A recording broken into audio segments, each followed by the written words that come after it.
One of the most important factors in having an amazing garden year-round is having a well-planned and thoughtful maintenance program. Today we're going to explore the nuts and bolts of what we need to know to make our landscape shine.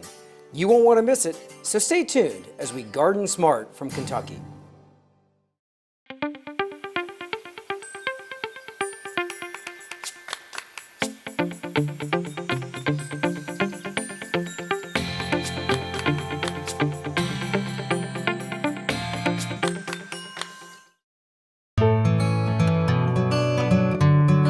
Bring the outdoors into your everyday life. Bass Pro Shops can outfit all your adventures, even those in your backyard. Bass Pro Shops, your adventure starts here. Amadeus River Cruises, a traditional family company with over 30 years of river cruise experience, offers cruises that introduce travelers to the people, cultures and cuisines of historic destinations throughout Europe.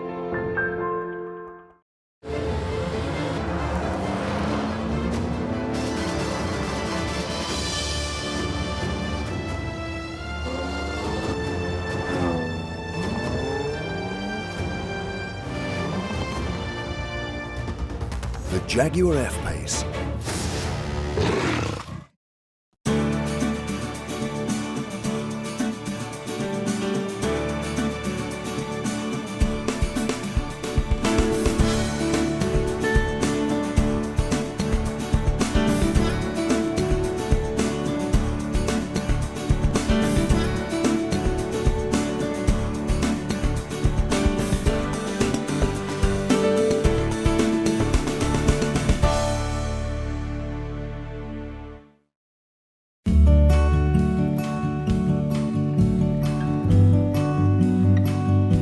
Our landscape install is finally completed and the homeowners love it. Neither of them are avid gardeners yet, so we're bringing in some of our friends to help them understand what they need to know to take care of everything so that they can enjoy it for years. Let's start off with trees. Kit Shaughnessy from J. Frank Schmidt and Pat Carey from River Farm Nursery are here to share their years of experience with us on the topic of tree maintenance.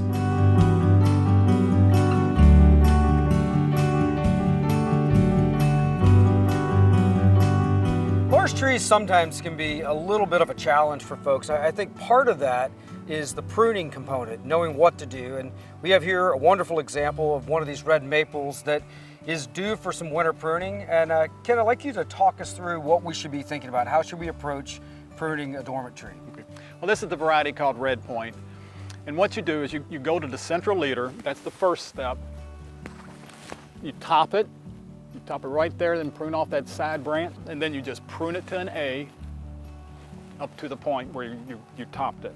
Right, so our initial cut at the very top, we want there to be a bud, one bud that we can select that can continue the central leader, and then that height kind of establishes what our pyramid is going to be.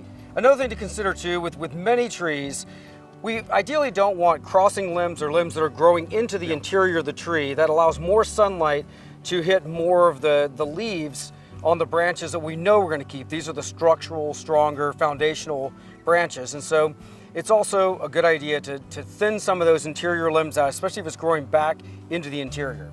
It is, and it takes a few minutes to prune each tree, but in the long-term health of the tree, it makes a huge benefit. And you'll gain a lot more confidence after you've done 2 or 3 of them. It's the first one that's really the most frightening. Yes, it is. Pat, we've got these amazing Perodia that were installed on this circular turf area that was designed to be almost a vaulted viewing area for the homeowner. And these are excellent standard trees that have been field grown. We had one that didn't survive the initial planting. Of course, you've got a beautiful replacement here. What do you think happened there? You know, it's not too bad to have lost one tree. You know, it happens. More than likely it was an issue of the irrigation. I know that we had some growing pains here getting the irrigation installed, and it's so important to have plenty of water, just more water than what you think you can ever need on these trees the first year. Absolutely. So we got to think about the fact this is a field dug tree, and so a significant percentage of the root system was cut away from it. And so with these trees, bald and burlap trees, you need to give them a lot more water than you think. It's different from a container. Right. Let me ask you about the maintenance of these as well. You're looking for bugs. Are there odd bugs that are coming in and getting on the trees? Japanese beetle, various other different types of bugs. You need to keep an eye on that. Other diseases you can watch for are the trees declining, rather rapidly. But for the most part, these trees all came through very well for a first-year planting. That's a huge advantage with large in-ground trees, or just large trees in general.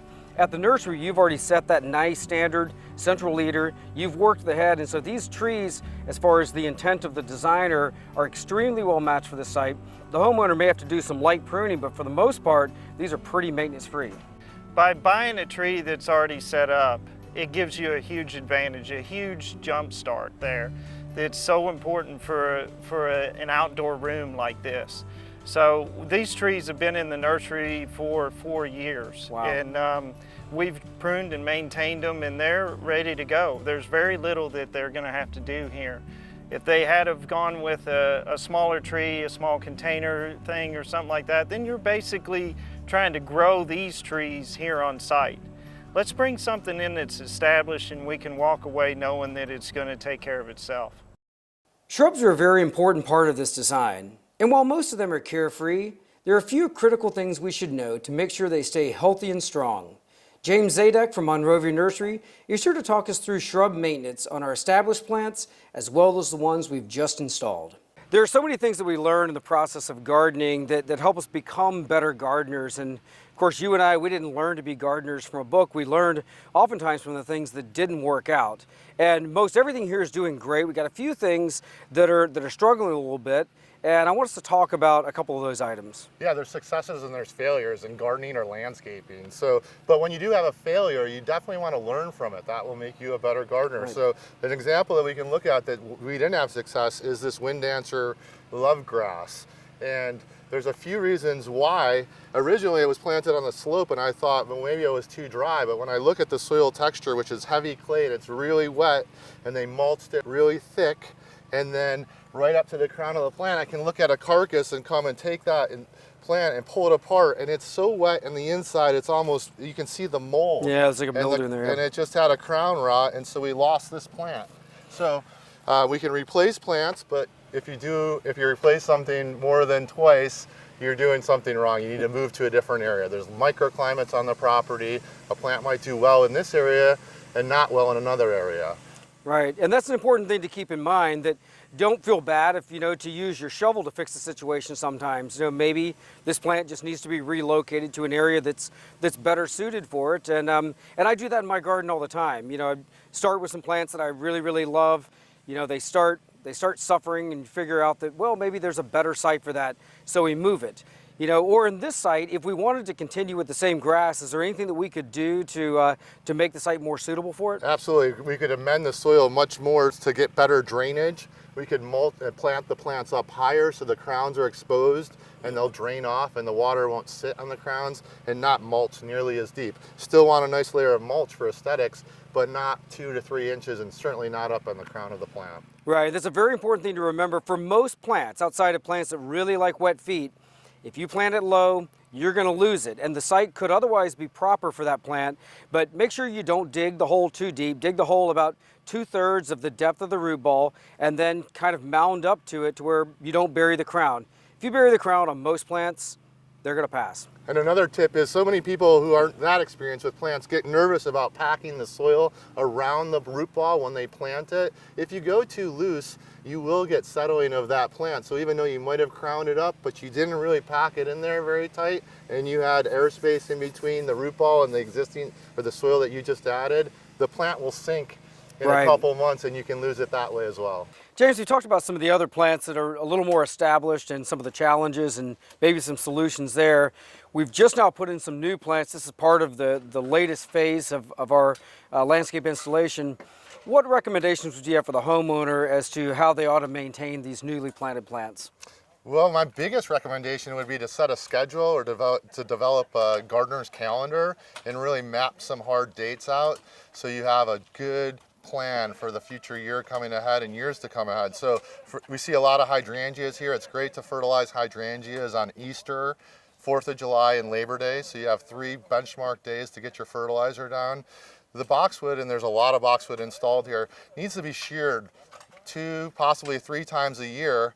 And so it would be great, and what that will do is promote a nice, sturdy, stout plant. So instead of just thinking, I'm going to do that 2 or 3 times a year, get a calendar, make it your gardener's journal, set a hard date so you know when to do that, and do it during the growing season and follow that schedule.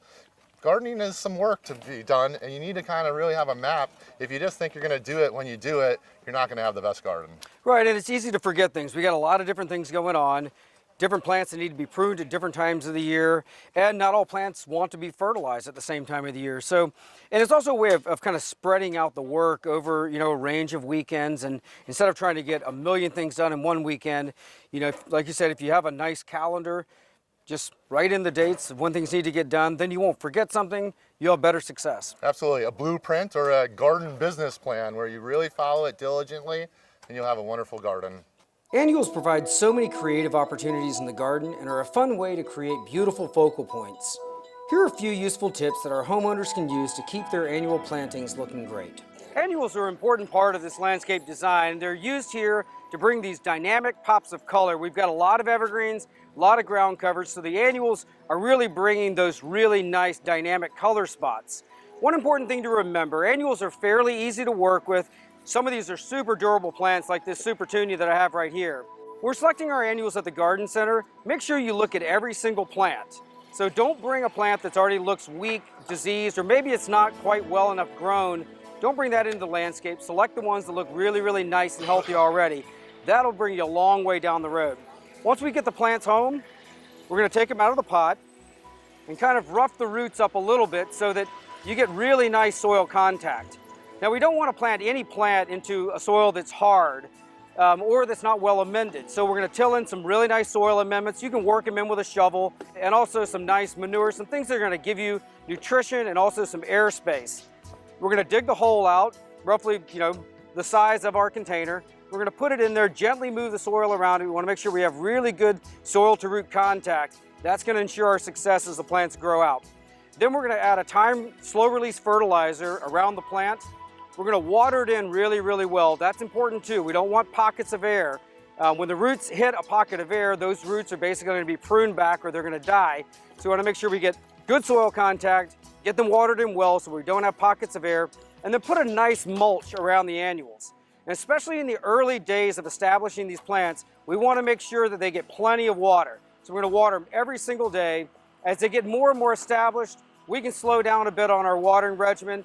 Just kind of look at when the plants need the water and keep them healthy, keep them strong. Outside of that, there are many annuals that you're going to want to deadhead.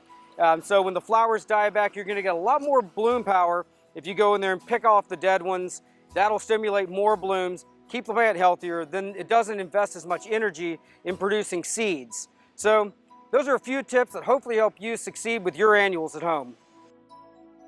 A beautiful lush green lawn adds so much to the look of a landscape, as well as making you the envy of your neighbors. Danny Miller and Brian Storrs have spent years studying the finer points of growing great turf, and they're here today to share with us what we need to know to have the perfect lawn. In this new phase of the landscape, we're putting in brand new sod. So this fescue has just gone down. What do we need to think about from a standpoint of soil preparation? This is obviously nice, fluffy soil. They've tilled in a lot of great topsoil and manure, but what kind of conditions do we ideally want? Well, you actually, you hit the nail right on the head there. You really typically need to till in some kind of amendments to the soil. If you have a really nice kind of fluffy topsoil and stuff, you could just go with a good aeration and start putting sod down. But if you have a really hard compacted clay, you might have to till it up and do some amendments and put some compost and some quality topsoil in it before putting the sod down, which is really important for it to actually, the roots to penetrate into the existing soil. Excellent. It's very important to the homeowner that their turf and this whole landscape is maintained organically, and that can present some challenges. I think people are more accustomed to synthetic fertilizers and just spraying something on it. Sure. But to grow something organically, we've got to look beneath the surface, like what's going on with the root system. Absolutely, and that's the most important part of organic lawn care is really what's below the grass, and really that really is based on the microorganism and the food web that's below the soil. You need a standard kind of aeration and overseeding and slow release fertilizer like all turf, but really with organic lawn care, it's really about the microorganisms that live below the soil, the mycorrhizae that penetrate through the soil that work in symbiosis with the plant, the bacteria that break down your lawn clippings and turn them into fertilizer, and then also the mowing habits of the client too. If they mow their lawn at a typical 3.5 to 5 inches, they keep their lawn a little taller, it keeps the soil moisture, and it keeps weeds from being able to germinate because they can't get enough sun to stimulate them to germinate, which keeps your weeds down. Right, and those are all the things that we can't see. We can see the green part of the grass, but we don't see the mycorrhizae, which is a fungus that Sure. grows on the roots. It increases the water absorption capabilities. It works in symbiosis to bring nutrition into the roots. Yep. And then you mentioned the bacteria, Yes. breaks down the clippings, but it also breaks down nitrogen that's not as available to the roots Absolutely. into more useful forms of nitrogen the plant can uptake. Yeah, absolutely. There's a lot of forms of bacteria that are called nitrogen fixers that actually will pull the nitrogen out of the atmosphere and feed the actual existing plants that are in the surrounding.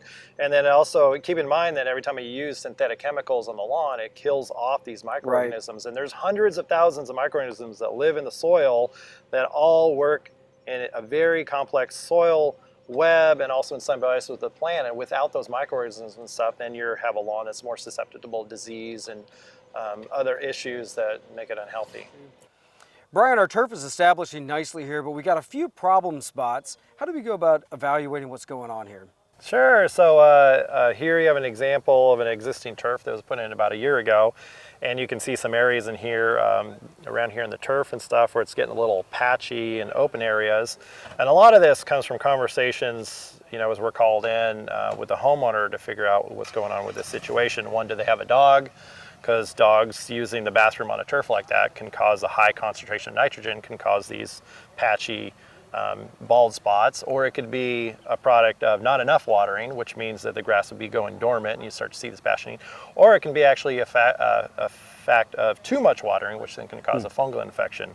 And so here, talking to the homeowner about that, one, this area doesn't have an irrigation system, so it's not watered heavily. Number two, they don't have pets, and so we know this is not a dog spot issue. But three, they said that they are not the best at watering their grass here. And so this is kind of a classic example of turf not getting enough water, and so you get the grass that's starting to go dormant in particular areas, and it starts in patchy, and then those patchy areas will grow and grow. Now, it doesn't necessarily mean that this fescue grass is dead or anything at this point. It's just going dormant in low water times, and that's what you see here. Great, okay, so we figured out what our problem is. What would be the best way for us to fix that? So the first way to fix it is, honestly, is a regular watering regime. And for existing turf, you want to do it during dry weather. You want to do it once or twice a week for about 15 minutes in the evening. You want to do a deep watering, but infrequent watering, because what happens is if you do too much watering, your roots of the grass of the existing sod won't go very deep. They'll become lazy and they'll stay towards the surface because that's where the water is, which means that it makes them more susceptible to drying out and dying. And so you want to force those roots to go deep and get the water that's deeper, and which then gives you a healthier sod. And then another thing that you need to do for an existing sod that's installed is you need to do a regular aeration. In the Midwest, it's at least once a year, and in this particular area, the Kentucky of the Midwest, we recommend twice a year because we have so much clay in the soil. And as you can feel kind of walking around and feeling in this sod, you can feel how hard it is, and that's because of the really thick clay that's underneath. And so regular aeration, which opens up pockets for the water to absorb down into the soil, which then can be picked up by the roots of the sod. Danny, let's discuss grass. Our homeowner has quite a few sections that need to be addressed, a number of different situations that we need to take a look at. New preparation, some kind of rough construction areas, and then some more compacted areas that need some patchwork done. What do we need to be thinking about? Sure, so obviously timing is critical in this case. Right now we're in an optimal planting season where the temperatures are right, the soil is still warm, we've got an abundance of moisture currently. First you take a look at the landscape. Right here we've got an area that's ready to prepare. It's loose soil, we're gonna have really good seed to soil contact. We also have another area that's a little more roughed up that's gonna take a little different seed quality, a little different attention. Okay, so what kind of grass seed are we looking at? We're in Kentucky right now, and probably looking for something a little more cool season, as we tend to have more cold months and super hot ones here. What would you recommend? Absolutely. So here, especially given this particular environment, this particular location, you're looking at something that's full sun, so a tall fescue. Kentucky bluegrass is popular in this area, but for this area specifically, we have full sun, all day sunlight. We want tall fescue. We've got a little bit of slope, a little bit of grade to this, so we want to integrate a little perennial ryegrass so we get some early setup to prevent any kind of erosion. Right, that's a great tip. So the ryegrass is going to germinate quickly, it's going to root in really fast, it can help hold the soil in place while the fescue gets established. And then of course the ryegrass in the hot months is going to burn out, the fescue is eventually going to take over. So it's a great tip from a standpoint of establishing a new area to blend those two seeds together. Sure, absolutely. And what we're deciding to go with is the perennial ryegrass, which is a turf type perennial ryegrass, as opposed to an annual, which is going to grow a little taller. It's a little more unsightly, kind of like a pasture grass. But for the homeowner, the perennial ryegrass is the way to go. It's got that nice turf type look to it that's going to blend pretty transparently with the tall fescue. Great. So we're ready to plant. How do we get the seed out, and then what do we need to think about from a standpoint of any preparation, and then how do we keep our seeds safe? Sure. So most importantly is seed to soil contact. So whatever is the best condition that you can provide your seed. In this case, as you see back here, we've got loose soil already. So as we want to follow the spreader settings on any bag of grass seed, it's going to specify exactly how you should put the level of seed that needs to go out to the soil. And once it's out, you want to cover it up, keep it watered daily until it germinates, and at that point, you should have a nice lush lawn coming in 14 to 35 days. Okay, so what do you recommend from a standpoint of maintenance? Sure. Most importantly is the care of the grass seed, making sure that no weeds are integrated into that lawn. You want to fertilize to keep it nice and healthy. That can be organic or synthetic fertilizer, but also weed control. That can be a real setback to your lawn in the way that it looks. Applying a selective herbicide that can take care of some of those unsightly weeds will go a long way in the establishment and maintenance of your lawn. Great. So let's talk about, any time of year, any part of the U.S., we want to establish grass seed, or let's say we have some areas that we want to address. What do we need to be looking at from a standpoint of the type grass, when we plant it, what do we need to keep in mind? It's a very important question. I think what you want to do is you want to align the seed's natural planting environment and climate with what timing you're trying to put out. So for example, in this being a cool season grass, you're looking at basically 45 days prior to the estimated first frost. That way the summer soil is still nice and warm. You're getting some nice daytime temperatures, the nice evening temperatures, and then the chance of moisture retaining in the soil is a lot more likely. Warm season grasses, you're looking spring is the most optimal as opposed to fall. That way the soil is warm. Your Bermuda grass, your centipede grass, your zoysia loves that nice, hot, moist environment. So spring is most optimal for your warm season grasses. Right, many of those grasses, the seed won't germinate below certain temperatures, so we have to make sure that the soil temperature is warm enough to get good germination. And actually with the cool season grasses too, if the soil's too cool, you might be putting seed out on ground that's going to make it more difficult to get good germination. Absolutely, hence the timing of the first frost as well. Ideally what you want to look at is your daytime temperatures between about 60 and 75 degrees, your nighttime temperatures between 50 and 60 degrees. That's for fall cool season grass growth. You align it right there, you're in pretty good shape for an outstanding fall.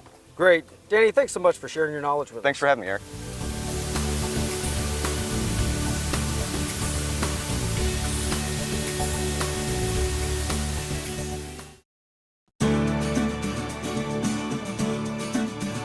Each week we travel the country north to south, east to west, visiting some of the most exciting gardens, as well as talking to industry horticulturalists about design principles, new plants, and also how you can be more successful with your home garden. Visit our website at GardenSMART.com to find out how you can join us as we garden smart in Europe.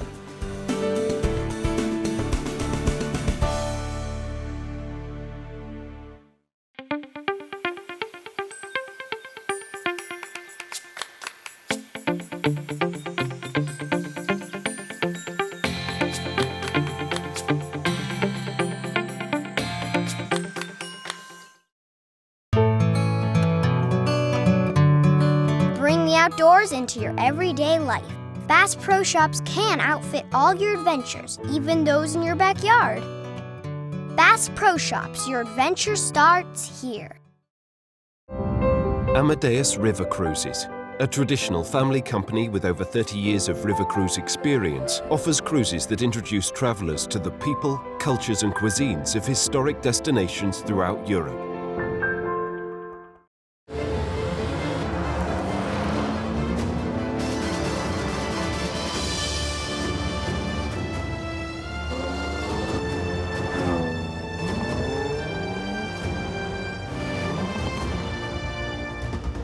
the Jaguar F-Pace. Today we've discussed many of the broader issues that homeowners face when learning how to take care of their new landscape, and I hope you've picked up a few tips that you can use in your own garden. If you have questions about anything you've seen today, visit us on the web at GardenSMART.com. You can also find us on Facebook and Instagram. And remember, even if you're a master gardener, there's always more to learn. So join us next week for more great gardening tips and ideas as we garden smart.